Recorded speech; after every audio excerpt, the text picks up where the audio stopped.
My name's Nana. I'm an employment support officer for a local authority, um, assisting people with disability gain employment. And I'm here today to speak about openness, inclusivity in the workplace for people with disability. So my journey into employment wasn't plain sailing. As you can see, I've got a tracheostomy. A tracheostomy which enables me to breathe and it widens my airway. My experience within employment wasn't a positive one because the employers I had at the time didn't quite understand disability and I felt marginalized and isolated within the workplace. What enabled me to have a voice or to start to have a voice was being isolated in certain situations where I should have been made to feel included. I found out that it wasn't an isolated incident. I found that a lot of people with various disabilities, not just what I've got, were being dealt the wrong hand because they weren't allowed to demonstrate who they were, or they weren't asked the questions of what made them feel comfortable in the workplace, what should be done to make sure they were an effective employee. Access to work was a myth to some employers. You know, there's so much support out there, and it's like, if you're a disabled person, you're blocked. So when you look at inclusivity in the workplace, you've got 80% of people who are able-bodied who are employed. Now, sad to say, only 46.3% are disabled people.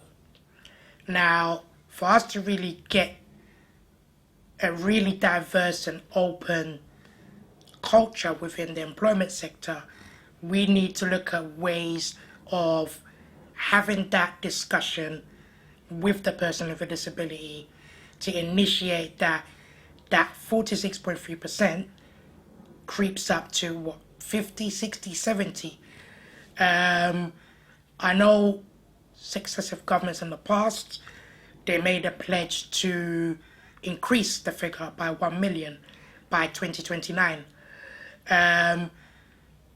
It's aspirational, it's empowering, and for someone like me who's positive about people with disabilities being allowed to earn their own salary, I feel that employers need to really look at disability from an angle of education, from an angle of really elevating staff members to pay attention to people with disability, because in some workplaces disability is a kind of I don't really care attitude, or I don't need to really understand it because I'm not disabled.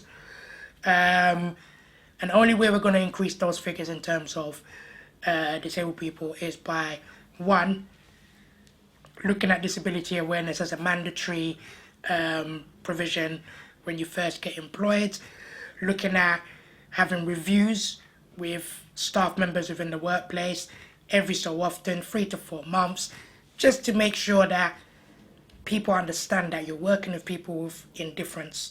You're working with people that work differently from you, but they're more than capable of doing it, provided they get support, they get empathy, and employers don't look at a person with a disability as a financial burden. Disability awareness can be taught, disability awareness can be learnt. Disability awareness is one of those things that it's taking years for people with disability to be recognised. It should be a situation where it's the norm. It's part of society.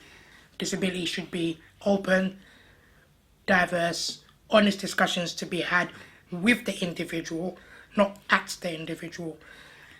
The only way we're going to open a discussion and bring people to the table and increase employment and decrease possible some mental health issues is to really embrace people with disability in the workplace.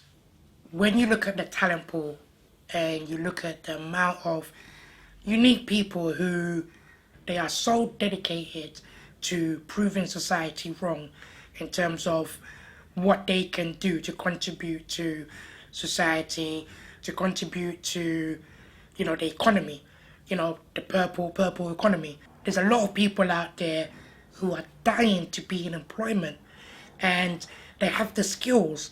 Some of them have the know-how and the practicalities of doing a role.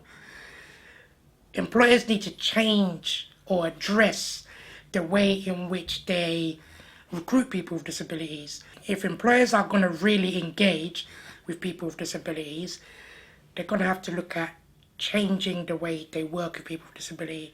If we want an inclusive society, we need to trust, we need to be empathetic, and we need to really look at different ways of slicing the pie of employment, because we can get a lot more people into employment if we change the traditional ways of making a person with a disability comfortable. It's not just about being in the office. These days we've gone digital. Everyone can get a laptop.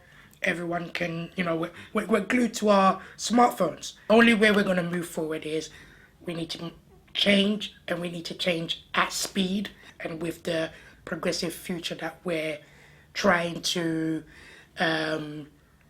open up doors to talented, unique individuals.